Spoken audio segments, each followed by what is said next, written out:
Joel Wendt here with another blog on politics, Second American Revolution, etc., etc., etc. Last time I talked about pushing along the connection and the need for a second constitution.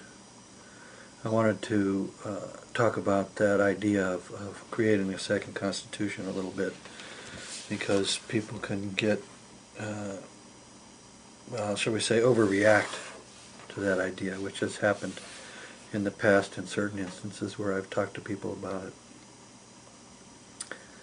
I think the first sort of kind of overreaction is all of a sudden people think, well, we've got to be in the end game of such an activity immediately, and that's really not what has to go on. We're looking at a thing that's probably going to take a decade or more, and where you are when you start is a very different place from where you are when you end, and there's no sort of anticipating the end, because one of the things that we need to be very much awake toward when we do this is that in fact one of the ways to destroy the process is in fact from the very beginning to attach ourselves to certain end results, as if we're going to get there and that's where we've got to go, and we're going to fight over what those are going to be. It's sort of a ends versus the means problem on one level. Linda, could I have some help, please?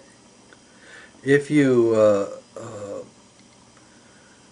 want to get through a certain kind of social process in a healthy way, you can't really start out with the end in mind. If you have the end in mind, then immediately you're going to run into conflict, because everybody's going to say, well, I don't like that end, I want this end. And then they fight over it as if somehow they're dealing with the situation. In the case of really considering the kinds of questions that have to be considered in order to create a second American Constitution, one really needs to have all kinds of preliminary conversations, but certainly also appreciate that the process is required to not have an end in mind at all.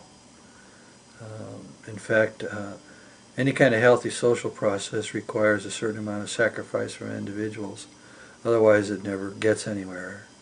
If we look at gridlock in Washington, D.C., for example, we can see they are good examples of this, because what happens is one party comes to Congress and they want a certain thing, and so they have their end in mind, and then the other party stands in opposition to it, and they pretend that they have a different end in mind, and they may actually have it, but both of them get into the ends that they have in mind, and they don't really concentrate very much on finding a healthy process, and they end up having these endless arguments which don't go anywhere. And we've seen this just go on in the healthcare debate.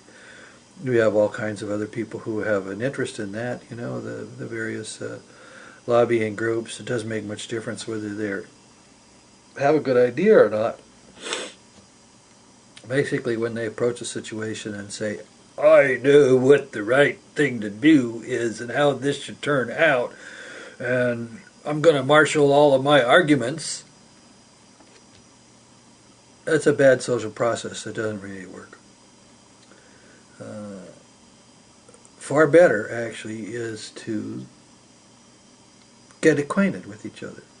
So if you're going to be in a group that wants to consider Second American Constitution, the place you really start is getting to know each other.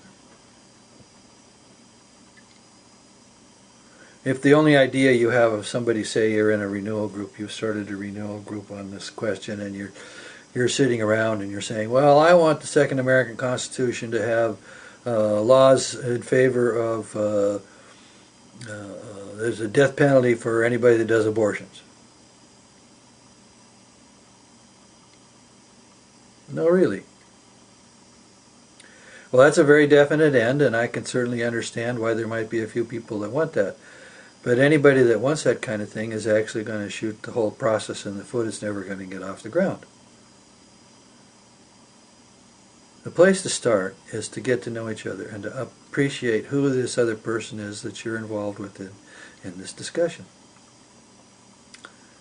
And then the second thing you do as part of the process of getting to know each other is you search for good questions. There's nothing more important than a good question. And a good question is a very different thing from having an answer already fixed in your mind about what should be. So if people come in there and they say, well, we have to outlaw abortions and da-da-da-da-da-da-da-da-da-da-da, you're not going to get very far. You're just going to get in an argument, an endless argument that you have already today about those kinds of things. But if you come in and say to each other, how do we have a government in which different people with a variety of moral values can have what they need from government without stepping all over each other's toes?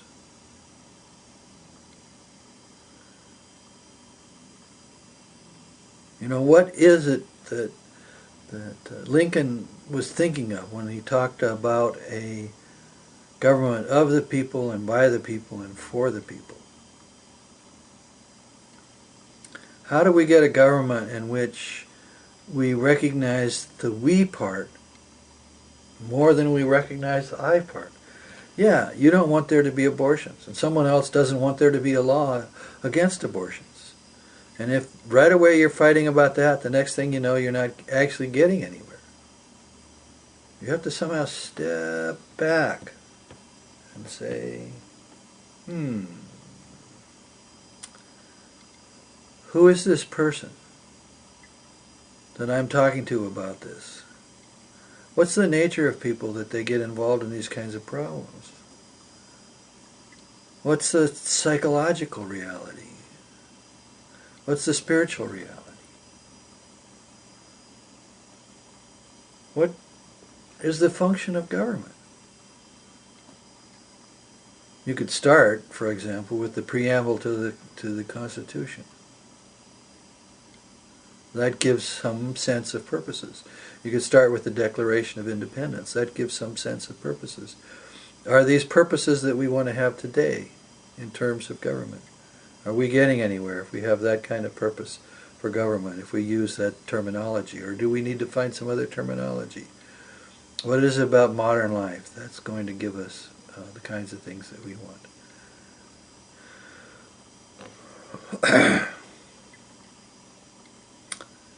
And besides good questions and getting to know each other, it certainly is important to evaluate the past. Supposedly the philosopher Santana, and also it's been alleged that Edmund Burke said the same thing, those who fail to understand the past are doomed to repeat it.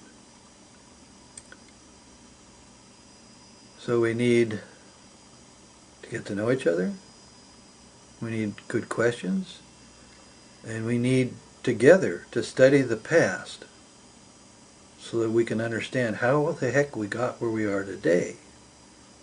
And out of that, we'll build the right kind of conversation in order to, over time, create a second American Constitution.